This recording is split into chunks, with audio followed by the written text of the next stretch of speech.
it on the block. I might just let off a shot at anyone trying to kill love. What do you guys think? Do you like this background one? But this one's really pretty. Hey guys, welcome back to my channel. It's me, Taj, and I just came to you because I thought it would be cool to talk about, you know, high school to college transition and what I wish some people would have told me. And I'm sure they did probably tell me.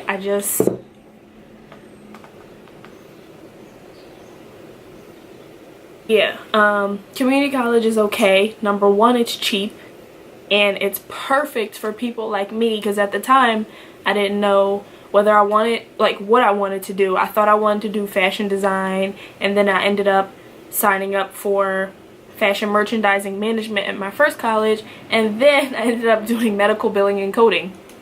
Complete opposite sides of the spectrum, not even in the same category.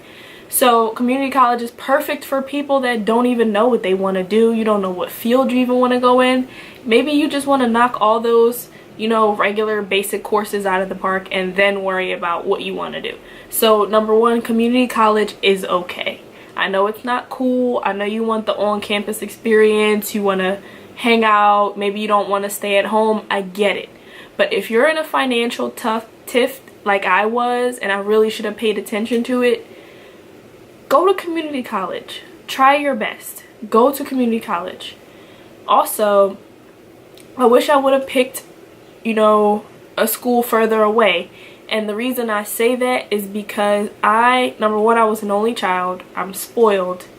And I just should have gone away. I shouldn't have been so close to home. I feel like I would have learned a lot more if I went away. Like, both of my roommates weren't from where I was from. They were from, one was from China and one was from northern Michigan. And I live in Pennsylvania. So she came really far, and she was from a small town. So both of them have probably learned so much more than I did just from not being at home in their comfort zone.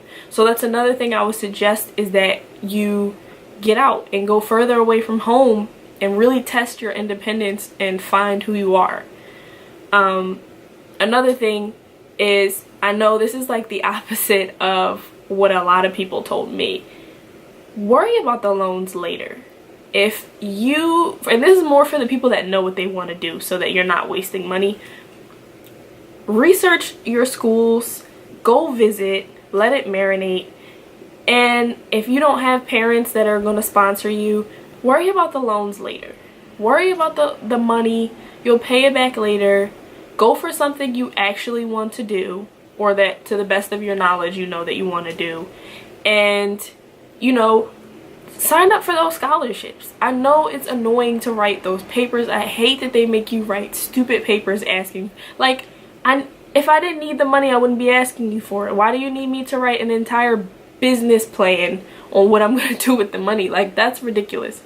But just do it. Fill out for as many scholarships as you can, all the grants. I don't know if charities give you, I don't know. Find it. Find every single bit of money that you can and get on with it. Also, like me, I didn't do a sport or any extra, like, I didn't have anything on my academic resume that made me stand out. I wasn't in the honor society for long, if at all.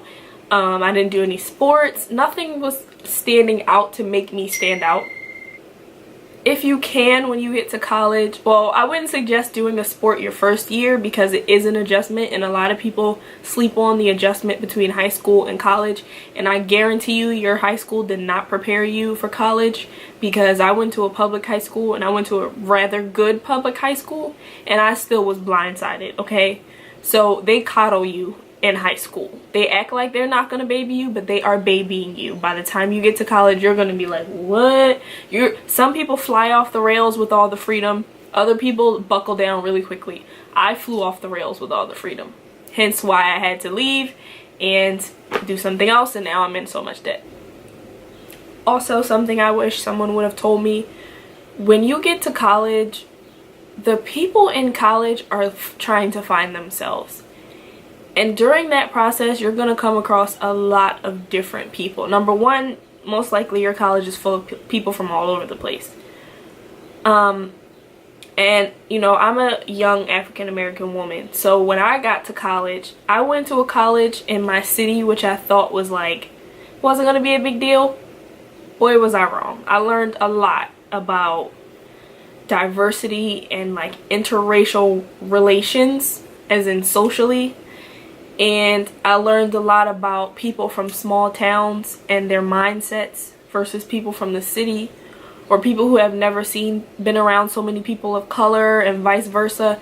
It's just a lot to take in.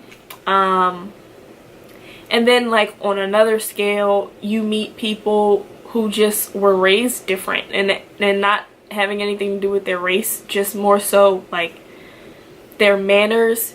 College students don't have any freaking manners. Goodness, you know how many times I was bumped and shoved and all types of, nobody speaks. That's another thing about college, when you could be at a party with people and like you guys have a great time, and I don't know if it's because everyone's drunk or what, but you're busting it up, and then the next day on the walk to class they just look at you really awkward and you're like, okay, guess we're not speaking. People do not speak in college. I don't understand what that is. The very small amount of parties I went to, it was like maybe one, barely two.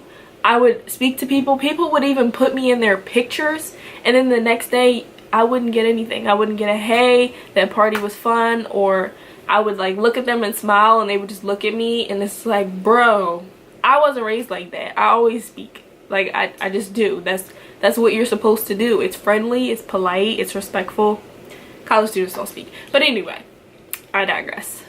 Also, something really important, if you are pretty aware of yourself, which is very rare coming out of high school, but if you know yourself and you know that the academic structure is not your best friend, it's not your favorite, and maybe you're not wanting to go in one of those regular fields like the medical field or law or education or something like that, and you want to do a trade, I would suggest either taking a year off, and people don't suggest that because then the chances of you going back decrease the longer you're out, but I think I never want to put people in a box. So if you feel like you need to take a year off, take the year off. Work, of course. Don't just take the year off and do nothing. Work.